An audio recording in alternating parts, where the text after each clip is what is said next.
The establishment and the mainstream media are coming for me and coming for this channel, saying I'm a conspiracy theorist, a right-wing nut, and an anti-vaxxer. If you don't think that I'm those things, and I don't think that I'm those things, could there be any other reason why the mainstream media and establishment want to shut down open discourse and dissent? Hello there, you 5.2 million awakening wonders. Glory unto thee. Let's stay awake, let's stay focused, let's stay conscious, let's stay in the conversation. Obviously today I'm talking to you about something personal. There's been a spate of articles about me saying I'm right-wing, I'm a conspiracy theorist, I'm the new Joe Rogan. Quite like that one. Joe Rogan is a triumphant voice in a difficult space. I love Joe Rogan, I won't deny that. So what could be the reason behind it? The initial articles have been provoked by a video we did about Justin Trudeau saying that his invocation of the Emergency Act and refusal to rescind it entirely in case of certain financial components against peaceful trucker protests smacks of the kind of authoritarianism that might diminish his right to overtly condemn anti-democratic actions elsewhere. That's what we said. Is that a problem to you that I said that? Does that seem reasonable? I don't know. You know, we'll work it out. Comments below. Stay to the end of the video because there's a lot of complexity. Earlier in the history of this channel, we've been accused of being anti-vax simply for saying unvaccinated people might have rights. You know, that's been another thing. We talked about the Wuhan lab leak theory. Well, that seems to be an evolving situation too. We're going to get into it in depth. We're going to look at some of the accusations and the publications that have made those accusations to make sure that they're squeaky clean. But before that, I want to let you know that I'm on tour and I want you to come see me live across the UK. I'm in Newcastle on April the 4th, Carlisle on April the 5th, Stockton-on-Tees, April the 6th. You can also come see me in Glasgow, Plymouth, Bristol, Blackpool. There's a link in the description if you want to come. I'd love to see you there. Now, let's get into this story that we're sort of calling They're Coming for Me. As you know, the point of this channel is to have an open conversation, and much of what we do is about critiquing news, analysing the type of content you get in the mainstream media or the corporate media or however you refer to it, looking at whether or not there's an agenda at play, the diminishing of complexity. There's lots of things we look at. So that's what the point of this channel is. We don't claim to be a news channel. We're not sending out journalists and going, oh my God, what's happening over there? That's not what we're doing. We're looking at news and analysing news. That's what we're doing, just to be clear. So we're not claiming to be a news channel. So like the idea of misinformation, this is opinion. This is obviously my opinion. We check our sources. We never say anything that can't be backed up. And you'll be interested to note that in the many articles of criticism of this channel and what we do here, no one is able to say this thing. For example, let's just say the anti-vax thing. You know, like Russell Brand is anti-vax. I've never said that I'm anti-vax. What I've said is that perhaps people that are reluctant to become vaccinated shouldn't be treated as criminals, condemned and treated as social pariahs. One reason being that there seems to be an enormous crossover with people that are poor, people that are from non-majority populations in the country, i.e. people from ethnic minorities. There seem to be a large number of unvaccinated people that have reason to be mistrustful of the government and big corporations like Big Pharma. There seem to be a number of reasons to be cynical. In fact, a recent study published in some of the very publications that have leveled criticism at me recently revealed that Johnson & Johnson did a study that showed that natural immunity plus less vaccines than they originally suggested could be more effective than the number of vaccines they originally suggested. And remember, this is an ongoing situation, so who knows what permutations may come elsewhere. And one of the main things we're criticising is this attitude of certainty and condemnation that's continually applied to situations that are clearly changing and shifting. I'm not in the business of telling you stuff that ain't true. You've got enough people doing that without me joining in. I'm trying my best as a flawed and fallible person to be engaged with you in an open discourse so we can learn together. That's why it's important you stay with me to the end. It's important that you subscribe to this channel so that we can keep this conversation going together. Now let's have a deeper look at this story. One of the newspapers, you probably haven't heard of it, it's a British newspaper called, ironically, The Independent. The newspaper that calls itself The Independent is possibly up to 50% funded by the Saudi Arabian state. A newspaper that calls itself The Independent is criticising this channel and its content for being somehow duplicitous and conspiratorial. Well, I'm not sure that they're in a great position to make those kind of remarks and to make those kind of observations. If you're called The Independent and you're funded by the Saudi Arabian state, you ain't even got past the title without lying. So, it's just a few facts, just to make sure I'm not making this stuff up. Sultan Mohammed Abul Jadayel owns a stake of between 25% and 50% in Independent Digital News and Media, the holding company of The Independent, according to filings at Companies House. Former Culture Secretary Jeremy Wright warned that the ultimate investor may have strong links to the Saudi Arabian state, raising fears that a foreign government may have gained influence over the news direction of two major British publications. Around 60% of The Independent's revenue is derived from advertising, 15% encompasses new product development and digital services, including ad sales,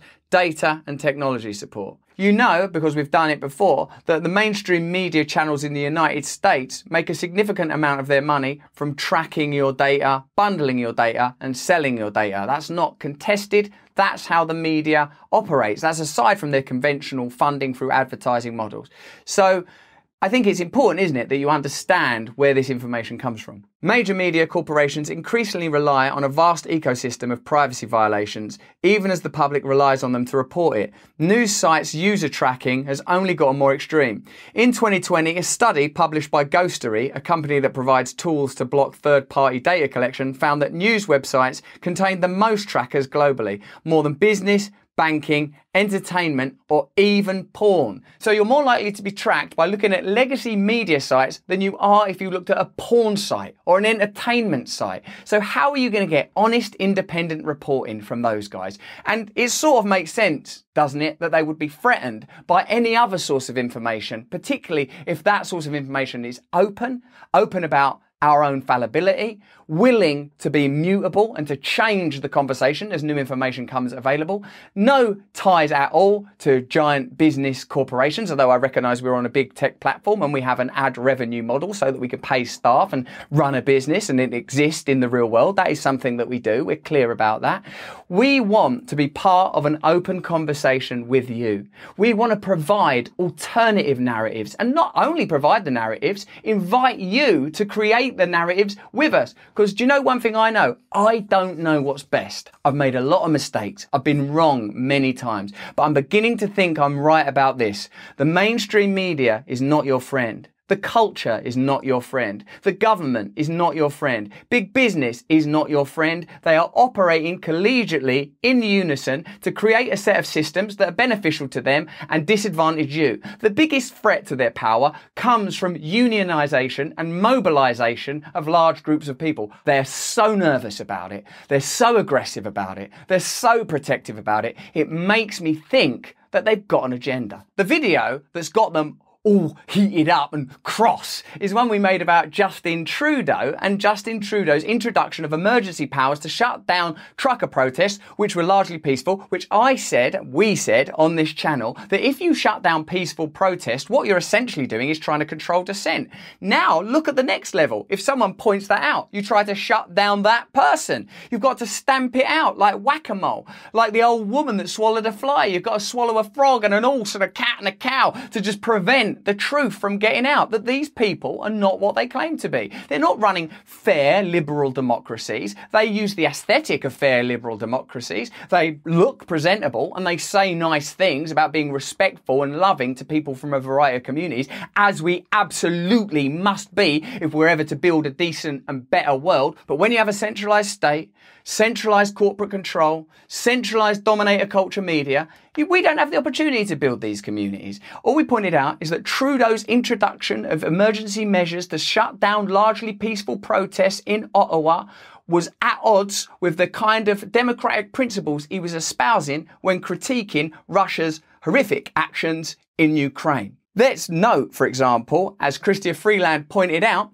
that the aspect of the emergency measures that allows the Canadian government to freeze financial assets remains in place still. An advance on this argument is that in Canadian Parliament, They are now themselves investigating the introduction of those measures and whether or not it was anti-democratic. On Monday, a joint committee of Canada's Parliament officially launched an inquiry into the Trudeau government's actions against the Freedom Convoy civil liberties protesters. The unprecedented inquiry will look into allegations that the Trudeau government violated protesters' charters' rights when they arrested and detained them without charge, as well as the extreme actions of freezing bank accounts of protesters. Now, some of you might say, well, that is good, because that's an indication that there is democracy in Canada because they are investigating those actions. And I would agree. That is a good sign, isn't it? Because it's pretty bad that it happened, but at least there's being an investigation. But remember, then we have to look at, does the investigation lead to what? A revocation of those powers, someone being fined, a meaningful change in democracy, or does it become something that's a phatic exercise that's ultimately theatrical, that don't change anything? We don't know that yet.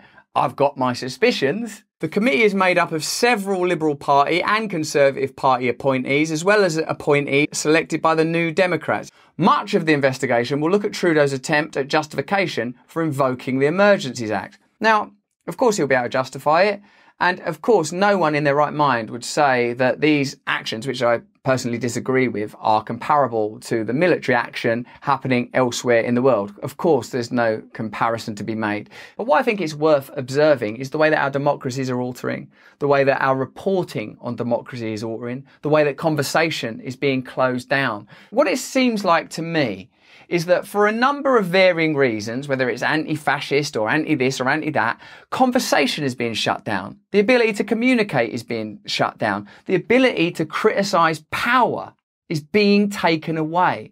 The Emergencies Act is a piece of legislation that was passed in 1988. It gives the federal government emergency powers in times of crisis. This can include things like freezing bank accounts, deploying the National Police Force, and other measures. Trudeau invoked the Emergencies Act to give himself these unprecedented powers. The RCMP were deployed to remove protesters, and some bank accounts were frozen without a court order. These things did happen.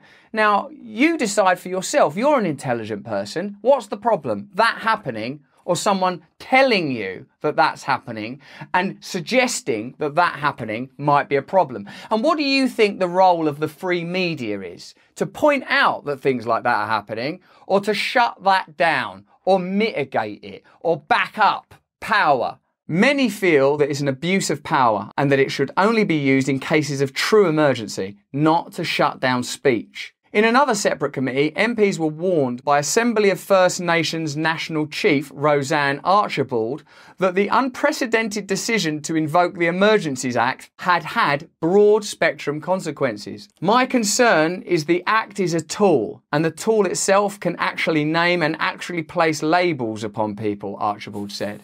The implications of the Emergencies Act are far and wide, and that is why I'm standing before you. I'm a former activist myself, and I've been involved in civil actions and charged. Now, obviously, as the chief of the First Nation people, Roseanne Archibald would be the very kind of person that Trudeau would be looking to form alliances with, and would be looking to condemn, say, truckers. Oh, you truckers, remember what they said, they're racist, they're misogynists. Well, here is a female chief of the First Nation Assembly saying, I don't like these measures, because any right-thinking person does not want their freedom reduced, or their ability to protest controlled, or their money to be able to be frozen by the state, because the application of those measures will change according to the flavours of the day.